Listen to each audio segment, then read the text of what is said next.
So, I don't know what the grunt was for.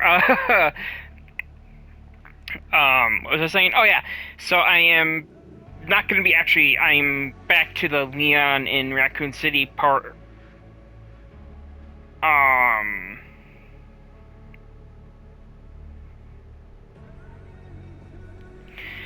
What was I saying? Oh yeah. So that's where I am in my hardcore playthrough right now. But I've been told to read this. This might be an entire 60-minute episode. But yeah, Grace's report: the truth behind Raccoon City. Introduction.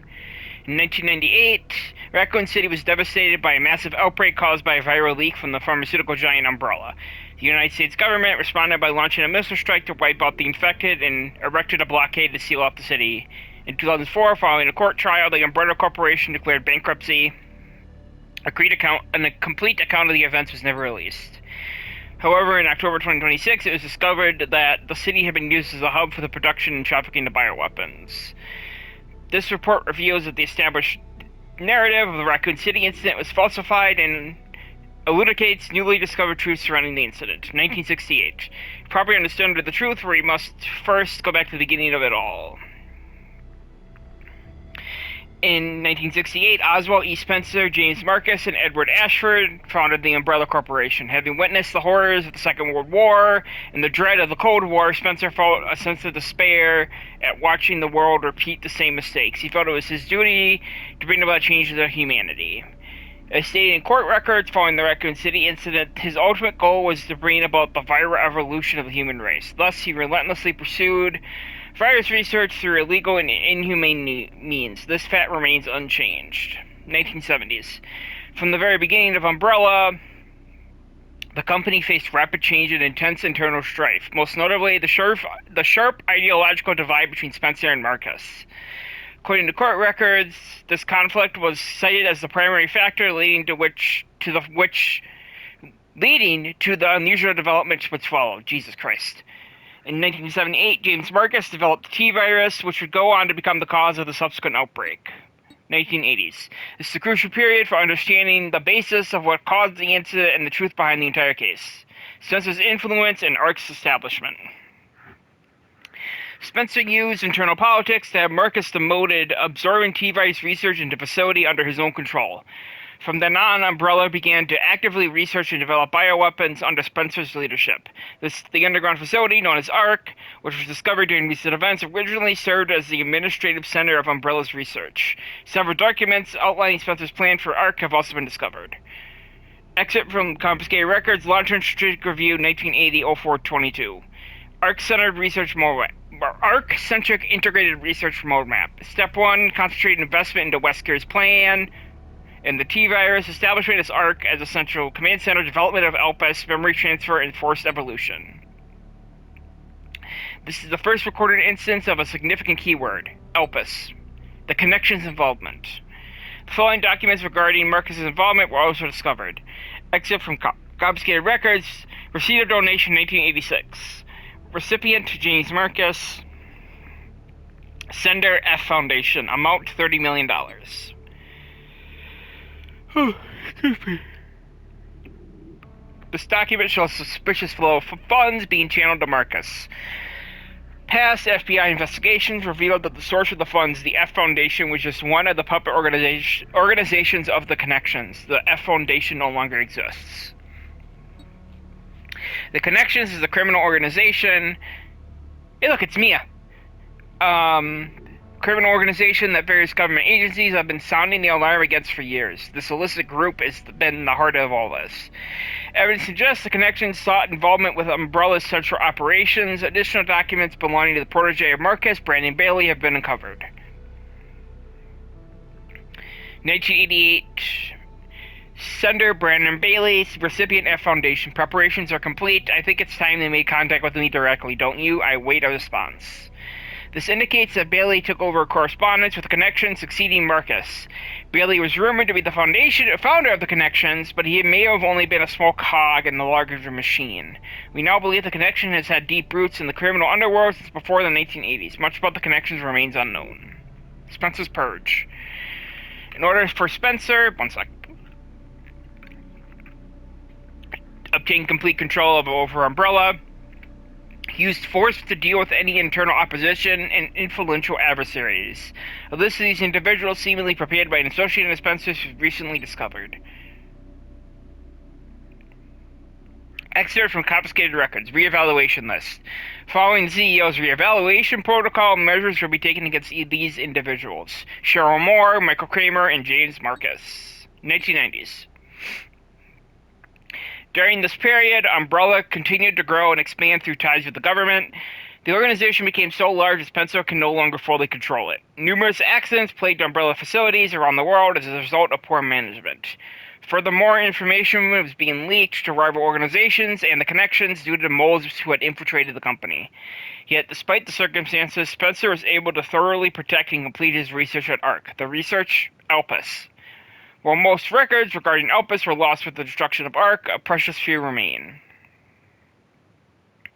Spencer's message, 1999, data missing. Tricell, HCF, the family, and Umbrella. Wow. Tricell and the family getting... I guess Tricell had the containers in ARC, but the family as well. That's RE6 stuff. Damn. The only information leaked about Elpis was that it had the potential to upset the military balance of the entire world. However, a strictly managed password known only to Spencer was needed to access it. What is Elpis? Elpis is a powerful antiviral drug. However, this was unknown to those who sought it. The connections and other black market groups mistakenly thought it to be a powerful bioweapon with the potential to control human minds. This confusion likely stemmed from the fierce competition surrounding bioweapon development. It was common knowledge that Spencer, the developer of Elpis, aimed for the evolution and control of humanity through viral technology. Completion of Elpis.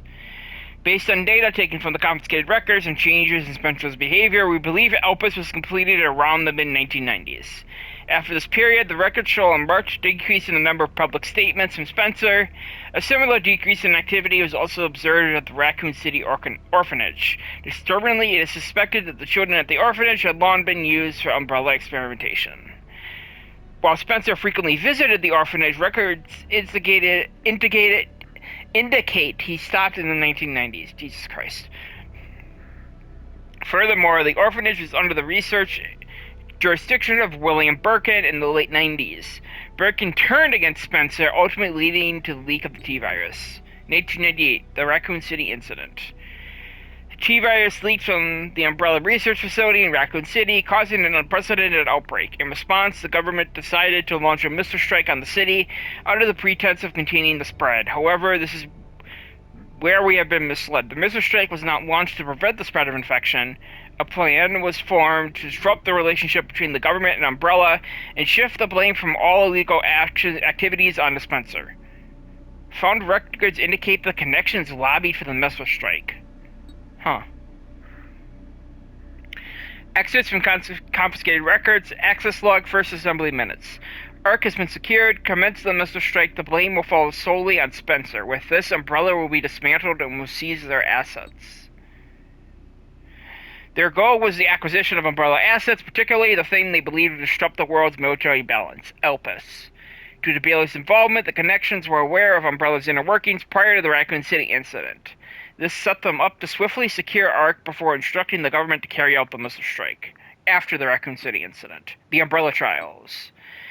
As is well known, trials were held after the events of the Raccoon City incident. Testimony from Raccoon City survivors, along with evidence submitted by the Global Pharmaceutical Consortium, demonstrated the scope of Umbrella's nefarious activities.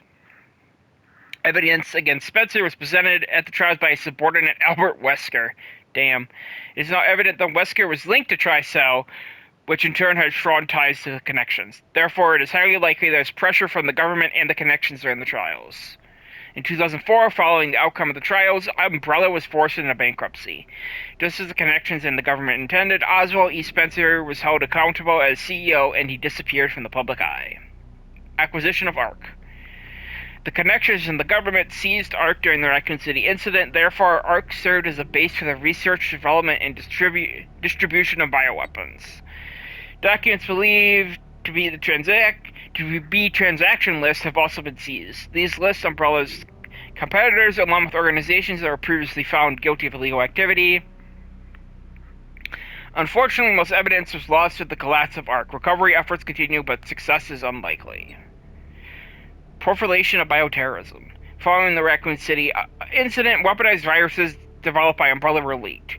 Subsequently, instances of bioterrorism utilizing this technology spread around the globe. In 2013, President Adam Benford was assassinated in a bioterrorist attack. Intelligence agencies report that the president wished to reveal the full truth of the Raccoon City incident. It is possible that President Bedford was privy to the facts revealed in this report. Spencer's final years. Remaining records about Spencer after the dissolution umbrella are scarce, but a new source of information has recently come to light. An interview conducted by Alyssa Ashcroft.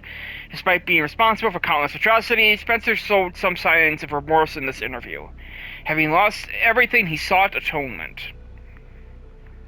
While Elpis is a powerful instrument that can render viral weapons inert, it has also has the potential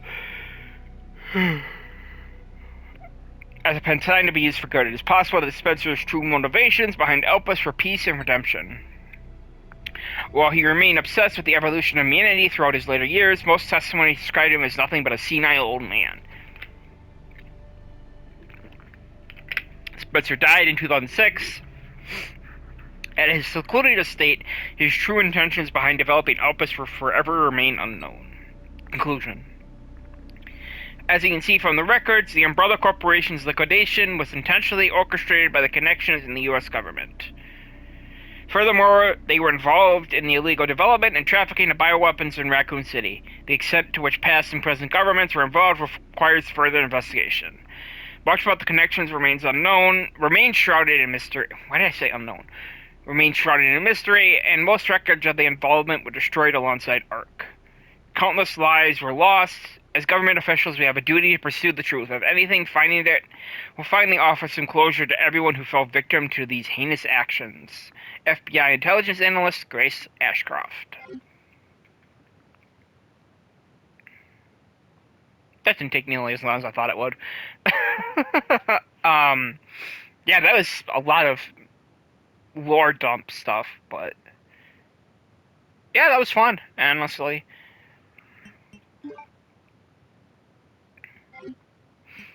Trying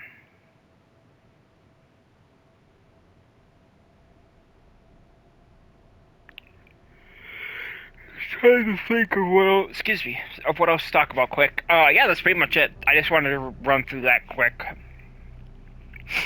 I don't know what else I'm going to be uploading soon.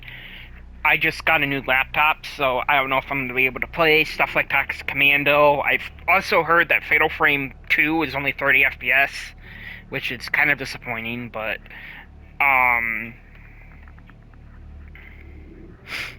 I'll look more into that, but I'll let you guys know what we play next.